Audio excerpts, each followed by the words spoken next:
Today's video will help fix any game lag or delay that Discord may be causing you. I've personally noticed game delay and lag when these two settings are turned on. These fixes are mainly for any FPS game, but apply to all. Today's video will help fix any game lag or delay that Discord may be causing you. I've personally noticed game delay and lag when these two settings are turned on. These fixes are mainly for any FPS game, but apply to all. Lastly, click on the Advanced button 3 above Game Overlay, which you previously pressed. Here you'll need to turn off hardware acceleration if it is enabled. Discord has been known to automatically turn on the hardware acceleration feature, which uses your graphical card for a seamless experience. However, it can also cause Discord to affect your gameplay.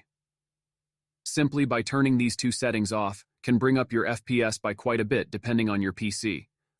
I've noticed mine will go up to as high as 30 FPS higher when disabled.